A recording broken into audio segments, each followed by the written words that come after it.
Hello, my name is Tara Springett. I'm a fully qualified Buddhist teacher and Kundalini therapist, and today I would like to talk to you about the treatment of Kundalini syndrome.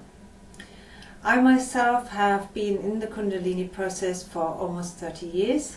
I've had lots of highs and lows, but overall the highs have far outweighed the lows. And in my own process I have understood a lot about what Kundalini is and how one can help others to overcome all the problems. I'm also using my background as a psychotherapist and Buddhist teacher to help my clients, and I am now working with clients who suffer from Kundalini syndrome for several years. So first of all, I want to say that I have noticed that a lot of my clients have a tendency to go to energy healers to kind of get rid of what they perceive to be a disturbance of their energy system. Now, a lot of energy healing, for example, acupuncture, homeopathy, Reiki, faith healing, laying on of hands and so forth, all of that is very, very good. But these methods have not been invented for people who are in the Kundalini process. So unfortunately, I've noticed that that a lot of these treatments backfire for people who are in the Kundalini process and who have symptoms from energy. And so that's the first thing that I would like to tell you, what would not be a good idea to do.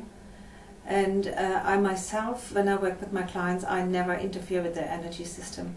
Instead of what I do is I teach you directly how you can manage, influence and change your own energies in your own mind and in your own body. Now, in order for that to happen, it is very important that we move away from some sort of materialistic outlook on the Kundalini. The Kundalini is not a physical or biological process, even though it might appear that way, because surely we feel stuff happening in our physical body. Yet we need to understand that all this is happening on the energetic level, and that this energetic level can be influenced through our mind far better than any kind of physical influence or therapy could be. That is not to say that, let's say, a light massage or something like that is negative. We can use it, but it is important that you use this massage yourself, that you do not let other people interfere with your energy system.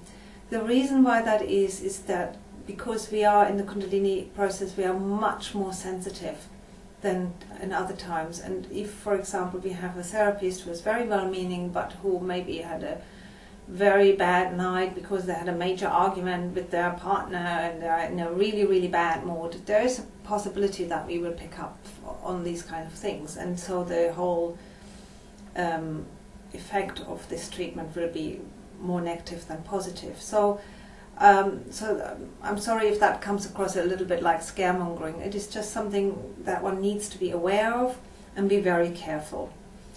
And so in my own process, the way I work with people, I always focus on the psychological issues first.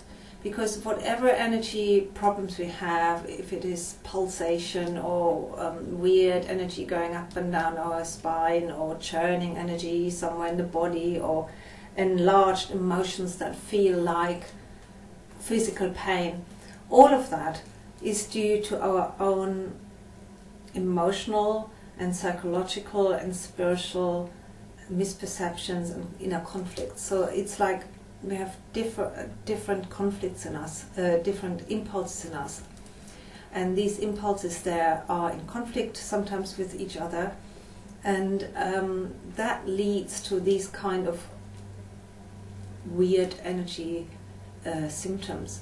And so if we now deal with these inner conflicts, with these unresolved issues that we have from our unconscious minds, what we will find is that the physical symptoms usually subside by 60, 70, 80, 90%, sometimes completely. And so the rest of the physical symptoms, they can either be ignored, or they can then with very easy visualization techniques be resolved. And so that is my approach, and after working for many years like that with my clients, I must say that this approach is very effective. It gets people to a better state, and so that they feel they're kind of normal again. And so that's why I work in that way. The method I use for that is higher consciousness healing, which uses pure love as a healing agent. And I always say pure love is the master healer in the universe. So there's no superior healing approach to any of our problems than to penetrate these problems with pure love. And that is what we're going to do through the use of higher consciousness healing, which is described in my book, The 5-Minute Miracle. And then there's also a third aspect of my approach, is that I will explain to you really what the Kundalini is and what its purpose is, and that its purpose is altogether positive, health-giving, and helping us to develop to higher stages of consciousness. It is not something that wants to get us down, or is some sort of illness, or is some kind of foreign energy that somehow has intruded in our body-mind. It's not like that at all.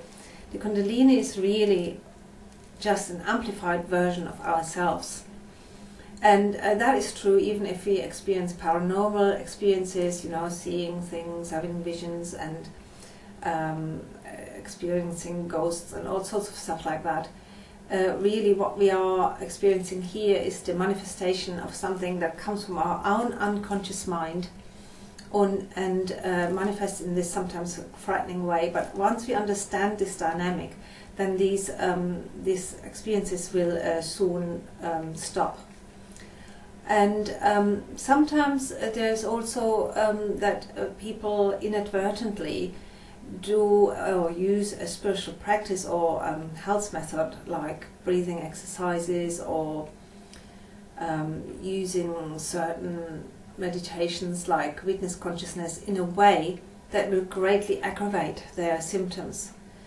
So I've already talked about energy healing, which is not a very good idea in the Kundalini process, but also focusing too much on what is going on in ourselves.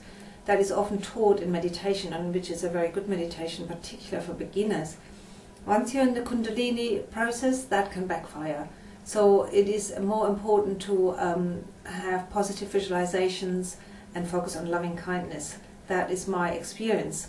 And by focusing too much on our symptoms, we might inadvertently aggravate them. And the same can be said about breathing exercises. Virtually all breathing exercises are invented for people who are not in the Kundalini process. And once you're in the Kundalini process, you have to know very, very well if this particular breathing exercise that you're doing is actually tailor-made for your own needs. And that can rarely be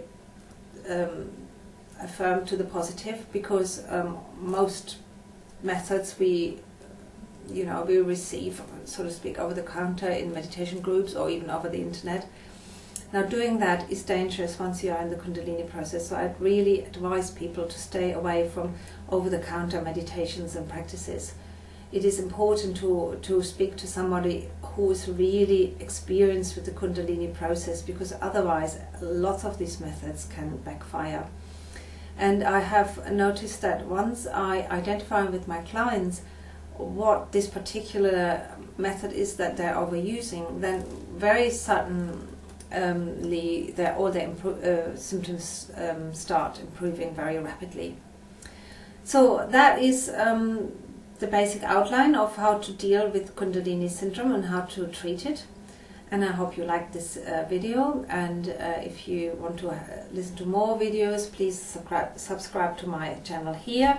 And if you want to read more articles about Kundalini syndrome and all the problems and how to deal with that, please click the link here. And also like the video, share it with your friends and leave a comment. I would really be happy if you did that. And thank you for listening. Bye!